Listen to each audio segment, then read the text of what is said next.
Dentro da temática do namoro, vamos falar sobre o par perfeito ou par ideal. Então, existe um ditado no mundo que diz: os opostos se atraem. Mas essa não é a realidade do mundo espiritual. O ditado que mais se combinaria com a realidade é aquele que água e óleo não se misturam, luz e trevas não se combinam. Ou seja, a pessoa ideal, espiritualmente falando, é aquela que mais se parece com você, ou aquela que se tem os mesmos planos, os mesmos interesses e mesma condição. Ou seja, luz e trevas não se misturam. Ou seja, se ambas se misturarem, provavelmente alguém teve que ser transformado. E como a gente vamos falar no mundo espiritual, é mais fácil a luz se tornar trevas do que trevas se tornar luz. Ou seja, devemos buscar alguém que também deseja as mesmas coisas do que nós. Se você quer um amor que seja para a vida inteira, uma parceria, tem que, tem que ser fundado através de alguém que vai ser seu parceiro, da mesma forma que essa pessoa também será seu parceiro para toda a vida, certo? Ou seja, o ideal é pessoas que têm os mesmos interesses e mesmas capacidades. Ou seja, aquela pessoa que só quer sexo tem que buscar pessoas que tenham interesses apenas sexuais. A pessoa que gosta de beber precisa de um parceiro que não se importe dela beber ou que beba junto com ela, idealmente. Quanto mais um casal se opõe, menor a chance deles continuar se unidos. Ou seja, no namoro e nas fases iniciais é a fase do conhecimento, onde se testa compatibilidade. Não adianta você querer exigir de uma pessoa algo que você não tem o mesmo para oferecer. Ou seja, que apenas uma das partes busque a perfeição e a outra não tenha nada para oferecer em troca, em compensação no mundo espiritual. Certo? No mundo espiritual até que não existe tanta compatibilidade, já que é muito diferente uma pessoa da outra. E, geralmente no matrimônio, nos relacionamentos mais sérios, no mundo espiritual, ambas tendem a se complementar, assim como o papel do homem e mulher.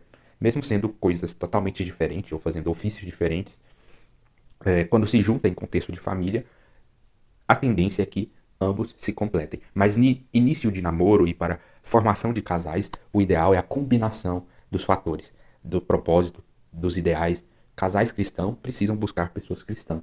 Quem vive a castidade deve buscar pessoas dispostas ou que tenham o mesmo plano de castidade e que busquem ao céu, que é mais esse o maior fundamento do matrimônio. Então, por lei geral dos namoros, se duas pessoas são totalmente diferentes, um ou outro precisará mudar no namoro ou, ou pior, no matrimônio.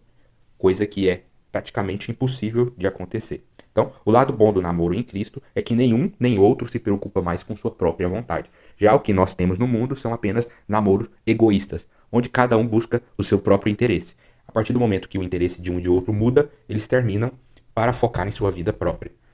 Já no namoro cristão, ambos estarão voltados para cumprir e conhecer a vontade de Deus. Então, a vontade própria ela se torna mais insignificante e isso aumenta as chances e probabilidades do namoro dar certo e seguir condições de namoros abençoados, que vão ser iluminados por Deus. Então, no mundo espiritual, a chance de mudança, de conversão, elas são mais favoráveis para que a pessoa boa se torne ruim do que a pessoa ruim se tornar boa. Então, aquele que namora pensando que o outro vai mudar por causa dele, já começa o seu relacionamento com o pé esquerdo. Então, em contexto de relacionamento, é muito mais fácil um pagão se converter para um crente do que um crente se converter para um pagão. Digo errado. É mais fácil um crente se desviar do que um não crente se tornar cristão. Exceto, claro, se houver as marcas de castidade ou busca de castidade. A partir do momento que ambos buscam a pureza, a conversão se torna questão de tempo, já que é impossível viver a castidade e não servir a Deus. Então, no mundo, os namoros são nivelados por baixo, espiritualmente falando. Então, dificilmente vai ter uma intervenção divina para abençoar um namoro amaldiçoado. Se nem mesmo as pessoas que estão dentro do namoro querem buscar uma santidade, por que Deus ia querer oferecer santidade para essas pessoas? Então, os relacionamentos seguem a Deus dará. Como diz na Bíblia sobre o fim dos tempos, onde cada um se dava em matrimônio para o outro e vice-versa, onde florescem os pecados sexuais. Quando falamos de par perfeito, de namoro, é melhor ser realista do que idealista. É melhor ser pé no chão do que ser uma pessoa apaixonada e iludida. E muito cuidado é necessário quando o assunto é atração, quando o assunto é tentação, principalmente desses assuntos que envolvem o coração, onde os perigos são muito, mas muito maiores. Então, o perigo da atração é você atrair pessoas ruins, se você não tiver uma energia adequada para encontrar um relacionamento melhor. Então, quando vai buscar por relacionamento, as pessoas tendem a ser puritanas. Quer um príncipe encantado, quer um par perfeito, mas em seu coração, essa pessoa pensa apenas em sexo, pensa em coisas impuras, não tem uma realidade adequada e quer viver um sonho encantado. Existe um ditado que você atrai aquilo que o seu coração está cheio. E às vezes é no relacionamento em que os nossos desejos obscuros se revelam, as nossas tendências ao pecado.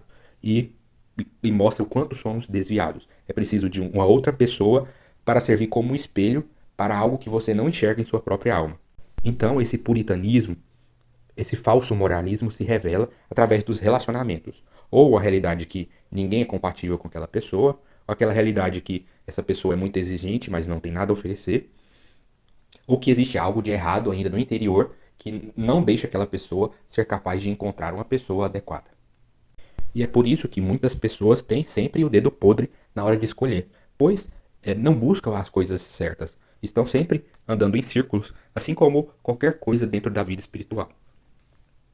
Então, o cuidado interior tem que ser uma das maiores importâncias antes de encontrar um namoro. A pessoa tem que estar espiritualmente preparada ou para viver os tormentos, as ondulações, que é a montanha-russa dos relacionamentos. Então, o tempo de namoro não é um tempo para conversão. É preciso a pessoa se converta antes de entrar no namoro, já que o namoro é um tempo de confirmação. E é preciso conhecer os próprios instintos da carne e poder ter um controle antes de entrar em qualquer tipo de relacionamento. Então é importante para o cristão ter uma maturidade antes de encontrar um relacionamento sério ou buscar o par perfeito. Pois se você não estiver emocionalmente preparado, espiritualmente preparado, mesmo que a pessoa certa, se é que esse contexto pode ser dito, se você não estiver preparado, não vai adiantar. O seu namoro vai entrar cheio de vício oculto, seu relacionamento vai estar já comprometido na própria raiz dele, pois você não se amadureceu suficientemente para corresponder ao amor de outra pessoa, principalmente aquela que você deveria ficar com ela a vida inteira. Então, antes de entrar no relacionamento, você não pode querer exigir do outro perfeição. Até porque existe um amadurecimento dentro do namoro, principalmente, dentro do relacionamento em si. Mas essa experiência ela se completa através da experiência que Deus pode dar através daquele relacionamento. E está das virtudes matrimoniais que vão se construindo dentro do namoro, que é a fidelidade, o carinho, a compreensão, o respeito pelo corpo, a castidade, a vivência dos mandamentos, a busca de Deus, a concentração nas coisas eternas que devem ser construídas dentro do namoro. E o sexo não é virtude nenhuma para se ter antes do casamento. Inclusive, muito pelo contrário. E vale lembrar que devemos focar no processo seletivo, em maturidade e tudo mais. E par perfeito não existe. O par perfeito é o matrimônio celestial que teremos com Cristo, com a igreja, se formos suficientemente correspondidos com ele, obviamente. Então, o contexto seria mais um par ideal. E esse conceito tem que ser algo lógico, algo realista, né? Então, às vezes, a melhor escolha aparentemente é aquela menos ruim para a nossa realidade, ou aquilo que Deus confirma e coloca de melhor. Então, a maturidade ela se consegue com o tempo dentro de um relacionamento, muitas vezes. Mas a gente já tem que trazer uma bagagem boa e não uma bagagem ruim para destruir ou para construir aquele relacionamento. Então, devemos saber que no mundo ele é contaminado de várias tragédias espirituais nestes tempos modernos, quando o assunto é namoro, quando o assunto é matrimônio. Então, esses conceitos vão ser totalmente influentes, tanto as ideologias em relacionamentos, feminismo, machismo, red pill, tudo isso é pensamentos recorrentes e nós vamos ter que lidar para poder descontaminar o nosso cônjuge, descontaminar nossa realidade, para buscar apenas os valores maiores, os valores de Cristo, os valores matrimoniais que vão ser construídos com a graça de Deus. Então, é importante a gente conhecer a realidade do mundo para contrapor a realidade do mundo, certo? Para não deixar o mundo entrar no seu relacionamento, para não deixar as tragédias do mundo entrar no seu namoro, na sua construção. Já que se essa realidade entra e se prolifera como os princípios que todo mal, demoníacos, é que o seu relacionamento vai virar um Titanic. Só questão de tempo para ser destruído, igual o comunismo faz com a nossa sociedade. Então, vale lembrar que o valor de uma mulher é diretamente proporcional ao valor que você lhe dá. Ou seja, os nossos sentimentos são muito importantes dentro de um relacionamento, principalmente para a construção do par ideal ou devido às paixões serem também uma forma de contaminação e deturpar o nosso sentido. Então a gente tem que tomar cuidado com tudo. E esse ditado aqui é importante para a gente não supervalorizar uma prostituta e tratar uma mulher ideal como uma mulher comum. Isso se chama inversão de valores. Então os nossos sentimentos têm essa capacidade de inverter o processo ou colocar a pessoa errada num pedestal e colocar a pessoa certa como uma qualquer. E vice-versa. Então, para o homem, não compensa atribuir uma prostituta o valor de mulher da sua vida. Como que a gente pode notar muito isso? Através da modéstia, através das virtudes, aquilo que nós valorizamos ou deixamos de valorizar. É sempre importante ter uma vida modesta e buscar uma pessoa modesta no modo de agir, no modo de pensar, no modo de vestir. Da mesma forma que não compensa dar amor a quem não lhe sente nada e quem não te valoriza, quem não te respeita.